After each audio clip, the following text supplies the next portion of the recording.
Hello, welcome back to our channel. We are Stefano and Sasha, and we're currently traveling Central America in our self-converted truck camper with our Mexican street puppy Nala that we picked up along the way. Last week we took you along to one of the best waterfalls in Mexico. If you haven't seen that video yet, check it out. And in this video we are taking you along as we cross the border from Mexico to Guatemala. We're going to show you how long it took, how much it cost, as well as how to take the dog and the car across the border. But first, join us for a day of chores on the road and explore the beautiful city of San Cristobal in Mexico with us and Nala.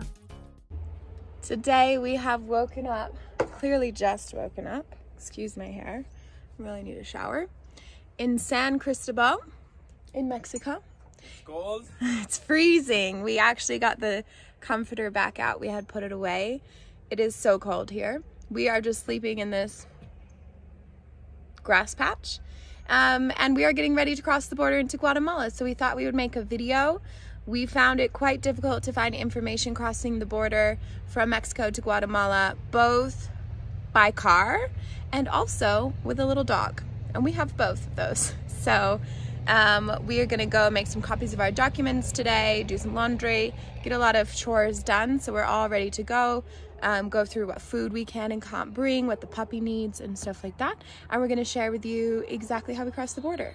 If you're taking a dog into Guatemala, you need to take them to a vet. If you're crossing from Mexico or wherever you're crossing from, you need to take them to a vet. It needs to, I think it needs to be about 10 days. We'll figure it out at the border. Within 5 days of crossing the border. And they just need a written report, like a health check. Usually that probably costs about 150 to 200 pesos. We paid 400 pesos because he looked at her leg as well and gave us some medicine. But you need 2 copies. He'll give you 2 copies. We're gonna make a 3rd copy just in case.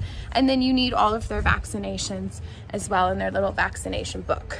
So we got this. If you are crossing Guatemala from here by car, we really recommend to check and to go and talk to Hugo, which is a really good guy. Like, the vet is like really good person, and he also offered, he gave us his number, and he said like, if you have any problem at the border, you can just like give them my number. I will speak with them in Spanish.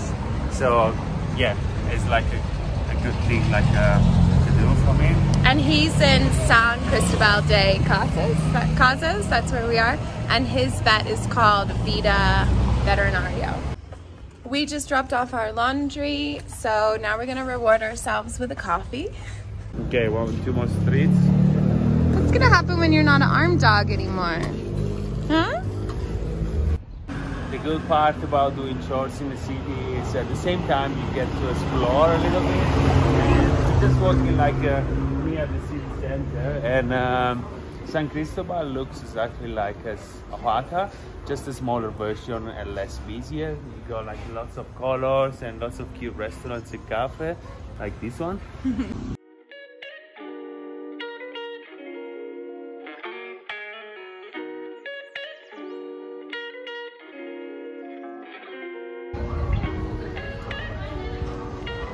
Stefano's so happy. He loves this town and he's about to get coffee. What a dream. Is it open? Yeah.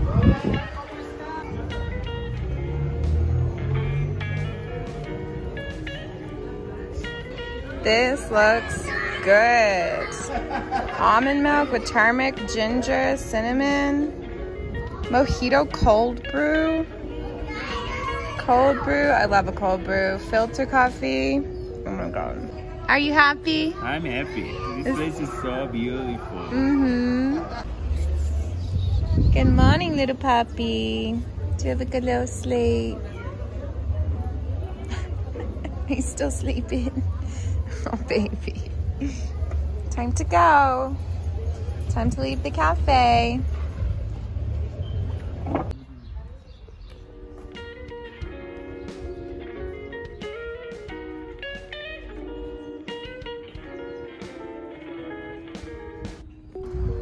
Back to our truck. It's huge. Next stop, how do you say this? Chedraui? Chedraui, which is obviously, as you can tell, quite a big grocery store. just to stock up on some basics for Guatemala because apparently food is more expensive there. We just did our last big grocery shop in Mexico. We got some awesome stuff like tofu that I don't know if we'll find in Guatemala.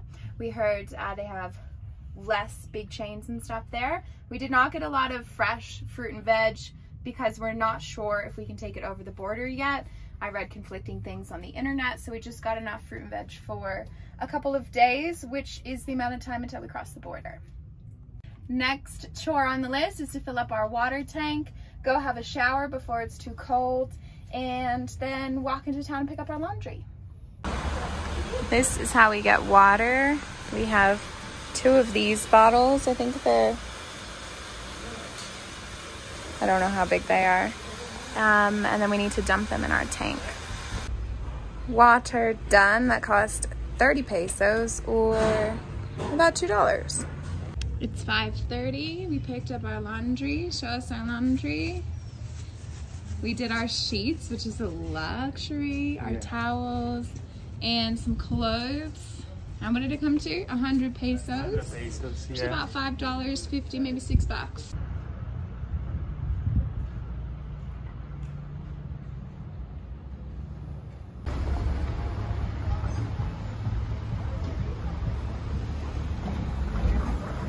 We are almost at the border. We don't know where we're gonna sleep tonight. It depends how long the border takes.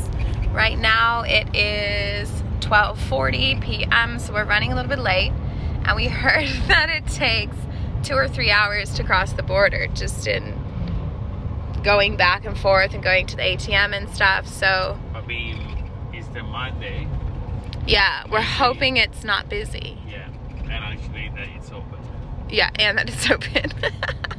Well, if Walmart's open on Easter Monday, we just went there, then surely the border's open, right? I don't know, finger crossed. We are about 1 hour from the border of Guatemala, and we got all of our documents copied. We got a couple of copies of everything, and we got a mix of color and black and white, just because we weren't sure what they would want.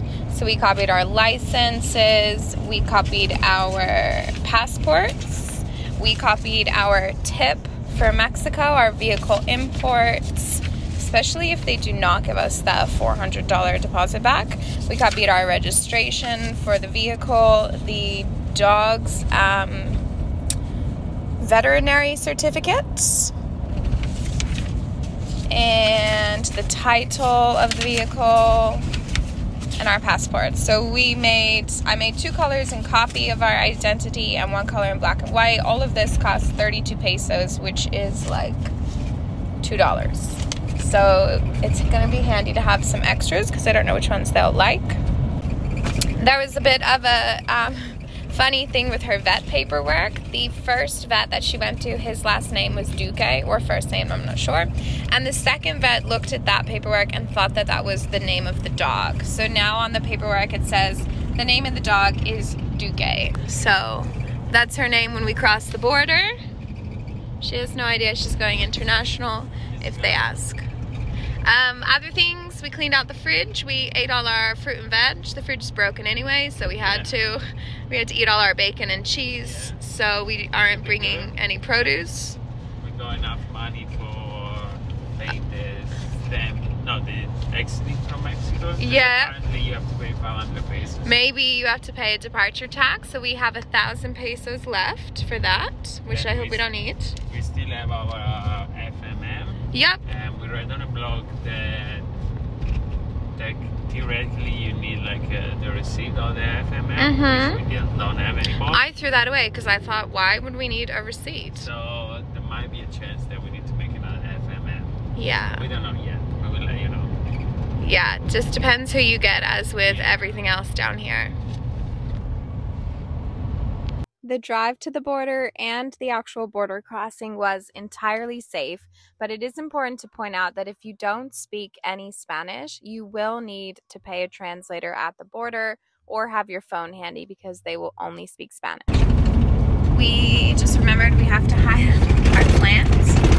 Stefano has one plant that he loves very much, and I don't think we can take that over the border. Can we say that? Yeah. We crossed the border at La Mesilla, and the closest town to that is San Cristobal. So this is a pretty popular border crossing. It's really important to give yourself enough time to cross the border, at least 2 hours, just in case. Yeah. I don't know. Yeah, there's people standing in line. Why, you want to go and check? Yeah. So there are 2 spots just before the border. The one on the left is if you've come with the car, that's Banjercito. You can see here if you need your tip. And the one on the right is if you've come by plane but you're leaving by land. I think that's for some departure taxing, I'm not sure. So we're gonna go to the Banjercito. When getting your tip refund, they'll just do a brief inspection of the car just to make sure it matches the details on the paper, and then they'll give you a receipt and you should get your money back in a couple days. All right, we've finished stage 1 of the border crossing, and that was stopping at the Banjercito in Mexico and getting our deposit back for our tip, which was our vehicle import permit.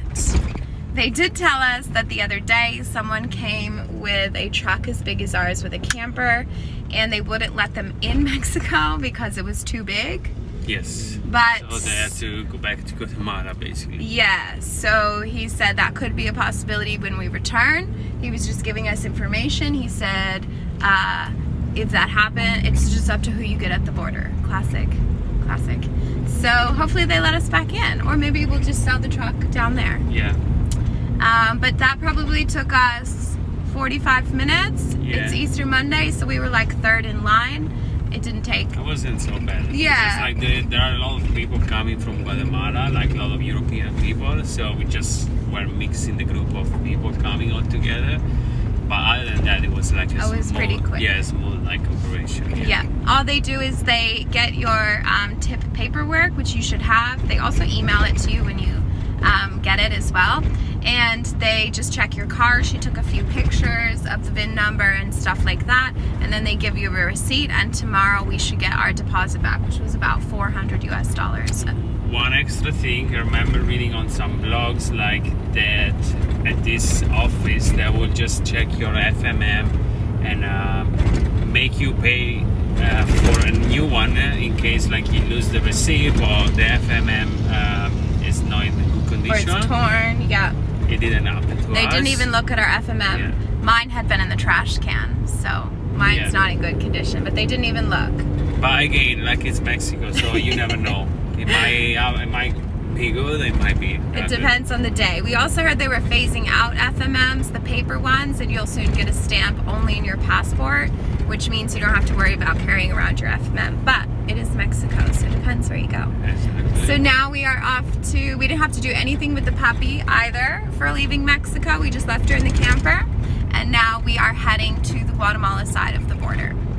It's about 2 p.m. So hopefully we make it somewhere past the border before dark.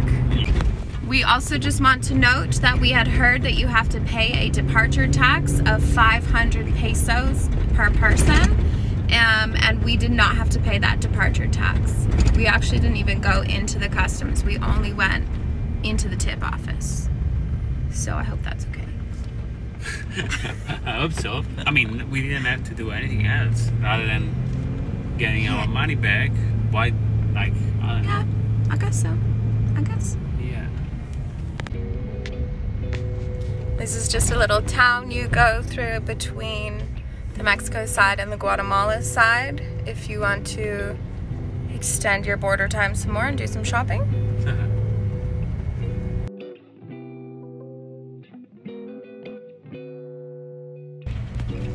We've just driven through this town and entered something else, which kind of looks like... This is Guatemala, baby. This is good. Okay, that's Guatemala. Well, this is embarrassing. It is. We did not get our exit stamp out of Mexico because in Mexico they don't tell you what to do. You don't have to stop. There's no like blockade. You can just keep driving. So now we're in Guatemala and we have to return to Mexico to get stamped out. Hopefully not pay that departure tax. and then we have to come back to Guatemala. So we're probably not getting anywhere this afternoon. Okay, round 2, secured. Okay, now we have the exit stamp. Make sure you get the exit stamp. Make sure you get your exit stamp, stop at the aduana, but we did not have to pay departure tax, which was awesome. Actually, there was a guy in there who didn't get an FMM coming into Mexico and was only in Mexico for 3 days, and they would not let him out. So yeah, so another tip is make sure you get an FMM even when you enter, because here they're not gonna make you. They don't ask you anything. No. They don't make you, so you have to pay for another one. Yeah. Or they won't let you leave. So whenever you drive by land or even by plane, because the guy traveled by plane. Did he? Yeah, I think it was like here for 3 days. Yeah. Just make sure always to check this FMM form. Yeah. That's really important. And now we're on the way back to the Guatemalan border. Now it is 3 p.m. 3:10, so that took us an hour. That wasn't bad. To go from Mexico to Guatemala, back to Mexico, back to Guatemala. Yeah, it was not a long process. Yeah, it wasn't that busy today, so here we go.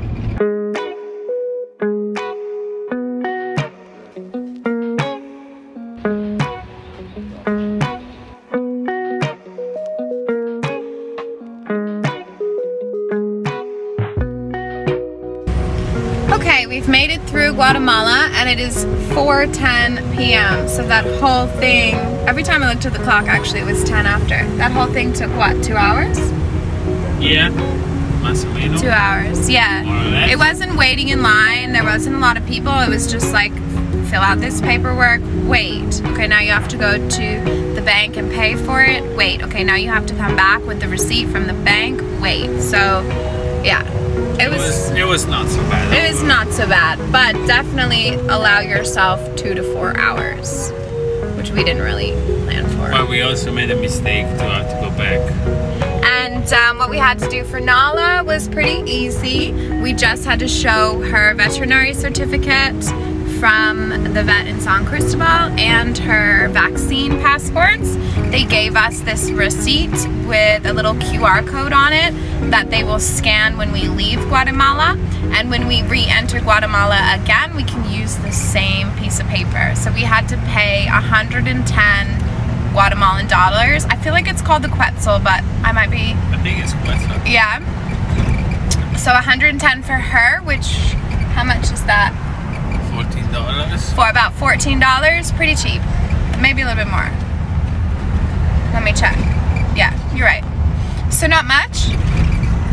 For the tip for the car, they gave us this sticker on the inside of the windscreen.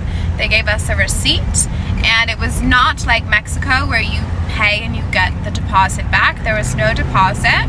You get a 90-day vehicle import, and it cost 160 Quetzal, $20. about $20. So overall, to cross the border, costs us less than $40. So you really can't complain about that. And there was no visa for Guatemala. They just had to stamp our passport. So we just have to have the car out of Guatemala in 90 days. I think that's it. Yeah. Thank you for joining us. As always, if you enjoyed this video, please give it a thumbs up and subscribe to our channel to see more, and we'll see you next week.